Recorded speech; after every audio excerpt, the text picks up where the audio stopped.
Hey guys, good morning. It's Jamie, your crafty DIY guy. I hope you're doing well. I've got another set of projects for you today that I'm pretty happy with. I'm pretty proud of, especially the last one. I really like the last one.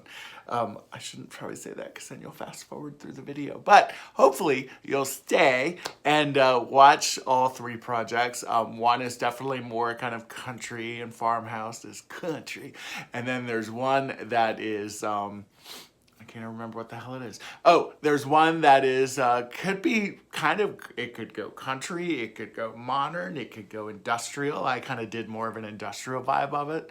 And then there's one that's just like, oh, that I really, really, really like. So, hopefully you'll like these as well. If you are one of my OG subscribers, that means original gangsters. It also has become a term of like old friends or, you know, your crew that you're hanging out with. But if you are one of my original subscribers, then obviously thank you guys so much for sticking around and being here. And then if you are new to the channel or just checking it out, maybe you got lucky and your YouTube suggested one of my videos, then cool, even better. Stick around and subscribe and hang out with us. And let's get to the projects because I'm rambling a lot this morning and this is me without even having coffee. So can you imagine? All right, you guys, for our very first project, we are going to go a little country here. So you're going to grab 2 of these Dollar Tree colanders. And then for the blue one, the smaller one, it's actually a 2-piece set. So you can take that bowl and just put it aside. You're not going to need it for this.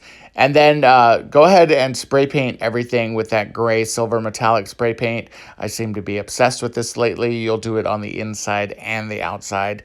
Once everything is dried, take it back inside. For the larger colander, I'm actually going to put a hanging chain on it from Dollar Tree. So I grabbed my wood burning tool that I got for a birthday gift. Thank you very much. You know who you are.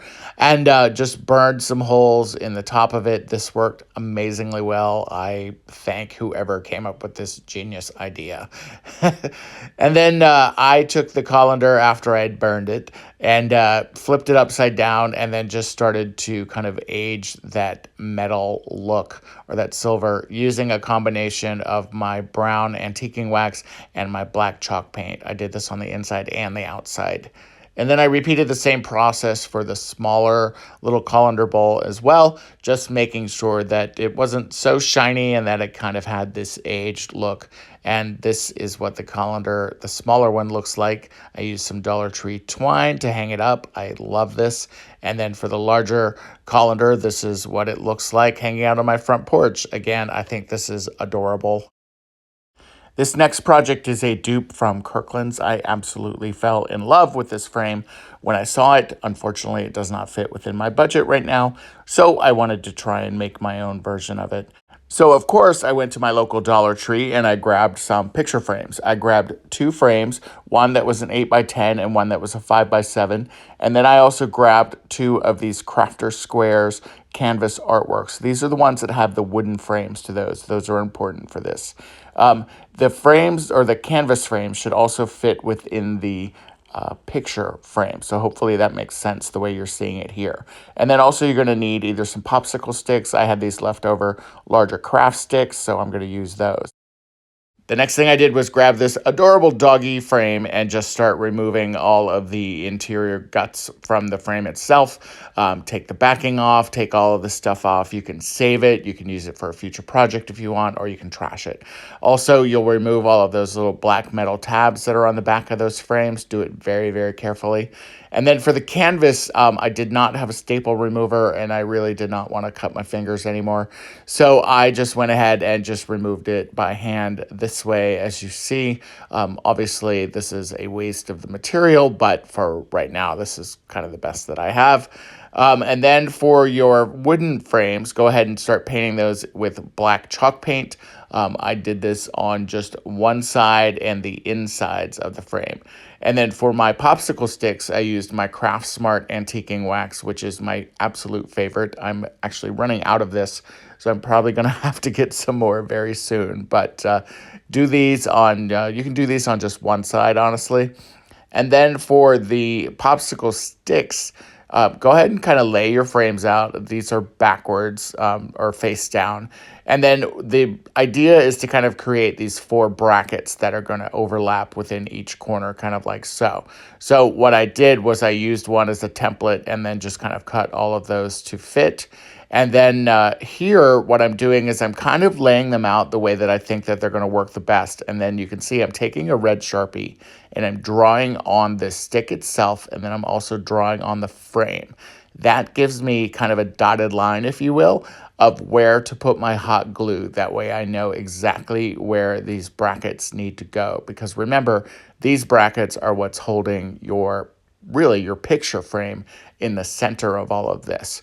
So again, just simply take those brackets, line them up, eyeball it. You could measure it if you wanted to. I'm the king of eyeballing it all, and that's why probably everything is crooked.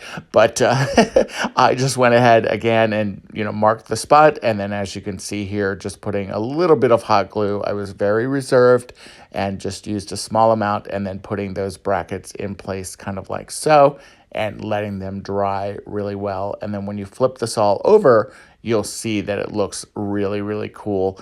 And the stain goes really well with the brown frame. And then when you start assembling it with the black frame, it's going to look really cool.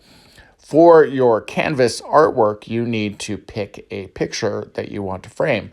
I had these leftover prints from a Trashmas haul, so I decided to use some of these, and literally all you're doing is figuring out your placement and then just tracing it around and cutting it out. And then once you've cut it out, go ahead and glue it to your frame. And then this is what it looks like on the reverse side.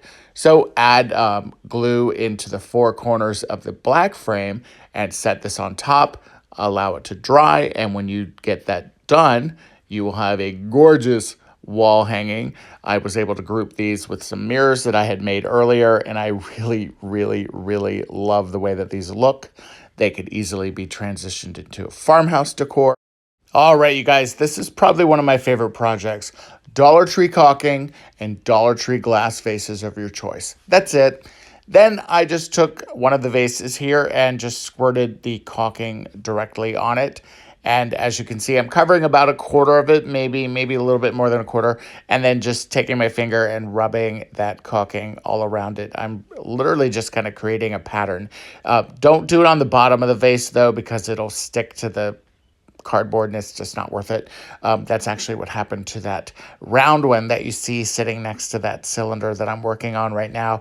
It fell to its death on the deck floor. So anyway, so with this caulking, you're literally just going to create whatever pattern you want. It's kind of fun. It's like finger painting as a kid or something. And then once you get your vase completely covered and you're happy with the pattern, just set everything aside, let them dry, and then go ahead and take them out and start spray painting them. So I spray painted one copper and one navy. And then I wanted to create a navy base for that copper vase. So I just took some Jenga blocks and just kind of created this. There's lots of videos out there of people doing this, and this actually was one that I had on hand already that I just repainted. So I did not assemble this one for the video. And this is what the vases look like when they are done. I, again, am obsessed. They go so well with my living room. I'm going to be doing this probably with everything coming up. So I hope you liked them as well. All right, guys, thank you again so much. I appreciate you being here. If you enjoyed this video, give me a thumbs up and subscribe to my channel. Also, be sure to tell your friends about my channel. And once again, I so appreciate all of you being here and look forward to bringing you more projects soon. Thank you, guys. Take care. Bye-bye.